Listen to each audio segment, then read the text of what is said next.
Grayson tried to permanently blind my vision.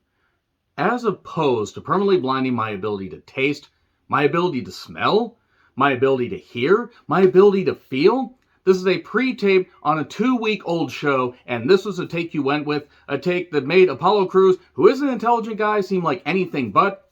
Bravo editing team, great fucking job there. I'm John Renton with my review of WWE NXT, no longer 2.0, we're on to the white and gold brand. It's over, folks. Thank fuck. Okay, one thing I do want to say, though, before I dive into the review, it's a good thing they taped this because, well, there's a massive hurricane heading towards Florida. Anybody that is in the hurricane's path, please stay safe.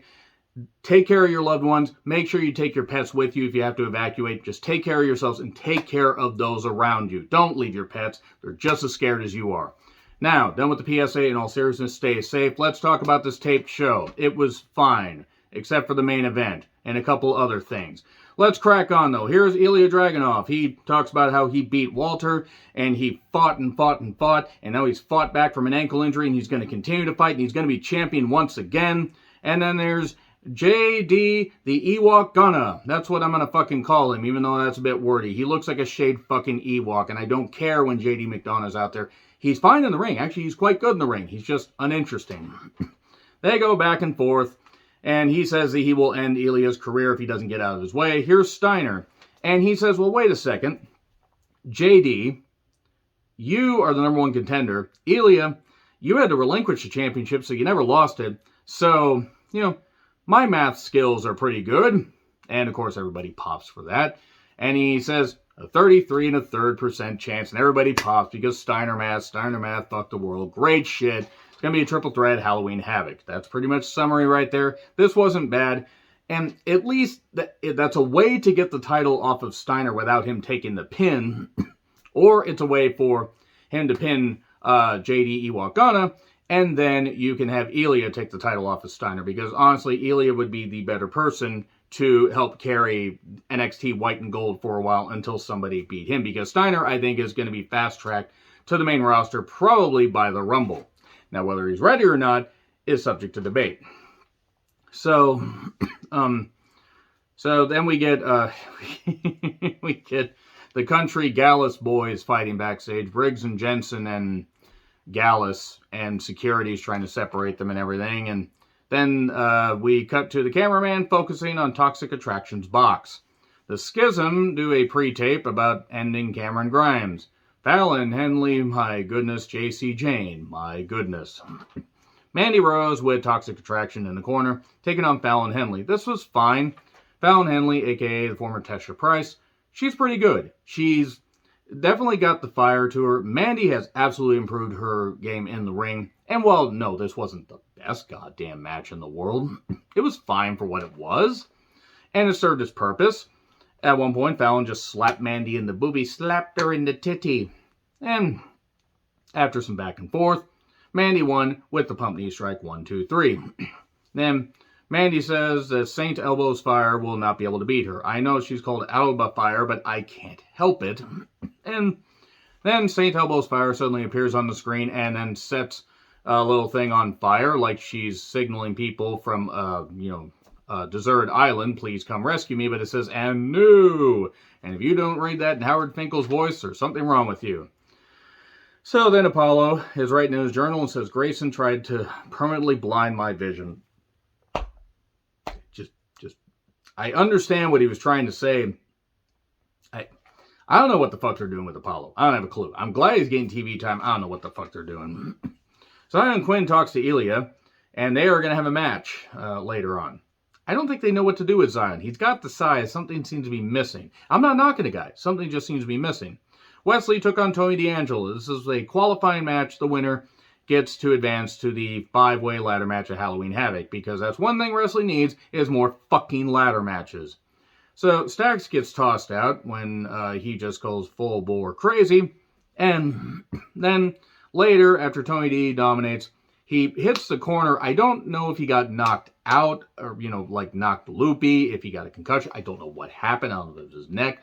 I'm not sure.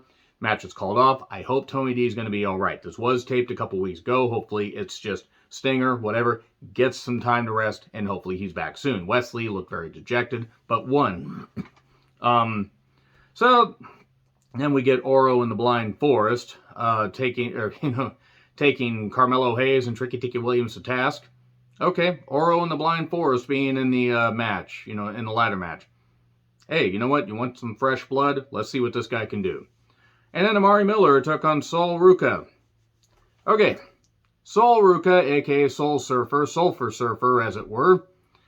She's athletic. She has a cool leg drop. She has a lot of flips. That's all I really have to say. Maybe we'll see more from her as time goes on. It was certainly a debut, and she won with a flipping leg drop. There you go. So, Gallus, they keep fighting with security, and then they get locked either outside or in a locker room. I really am not totally sure. Joe Wayne Gacy with Fowler and Jägermeister, in other words, meaning we all need to drink to enjoy this feud. Don't drink, or drink responsibly. I don't drink. I do this shit sober. Joe Wayne Gacy took on Grimes in a match that this feud's been painful. Even though these guys can work, this match wasn't good.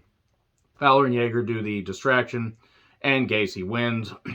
And then Grayson Waller's fearful that his eyes are going to be end up just like Apollo's, but he is going to have another show next week, another talk show. That's what I need, is Grayson Waller on my television more.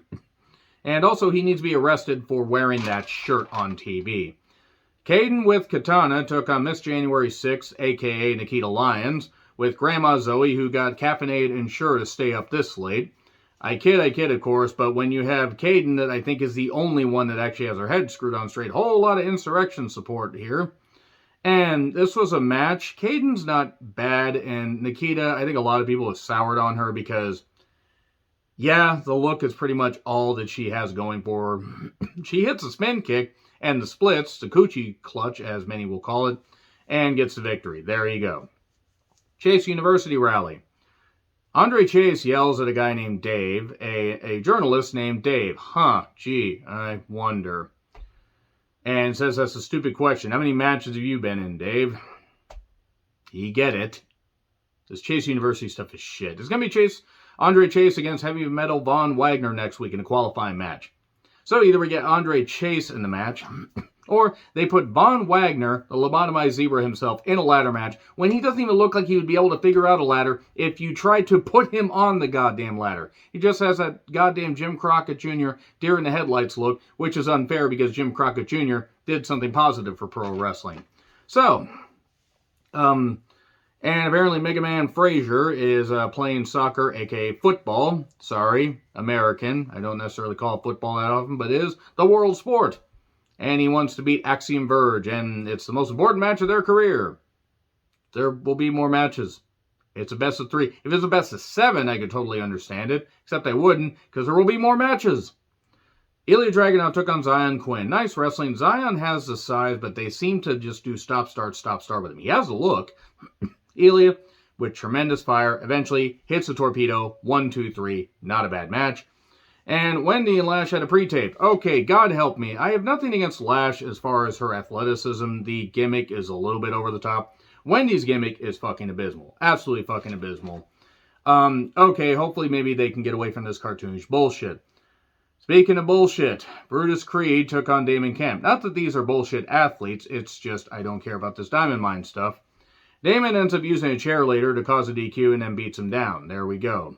Quincy is talking to Sangha and says, keep your head up. I don't get the Quincy Elliott gimmick. I just don't. I honestly don't.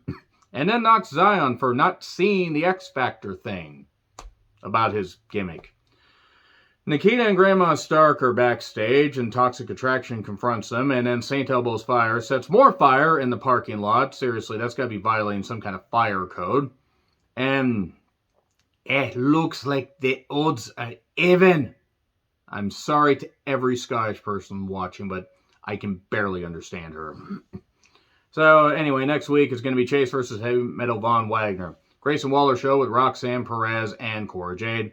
And then Pretty Deadly Glory giving an address. Oh yeah, Pretty Deadly Glory had some stupid package where I don't know what the fuck is going on there. And if that is going to be the tag team they go with for a number of months, the tag team division in NXT is dead. Speaking of dead, Briggs and Jensen took on Gallus in a Pub's Rules match with a bunch of garbage, a rope straight out of the David Carradine playbook, and also belts, again, straight out of the David Carradine playbook.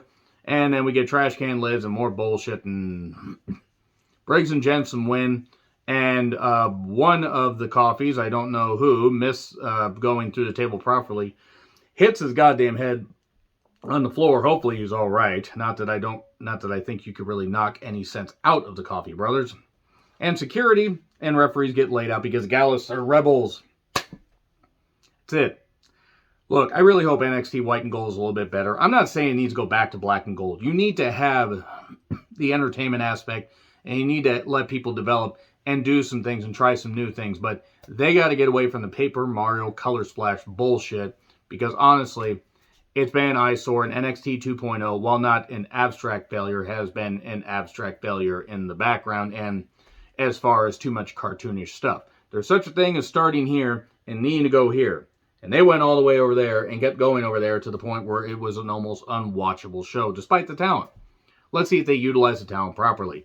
So, let me know your thoughts in the comments. Like, share, subscribe, Twitter handle in the description. I'm John Reckland. I'll see you soon.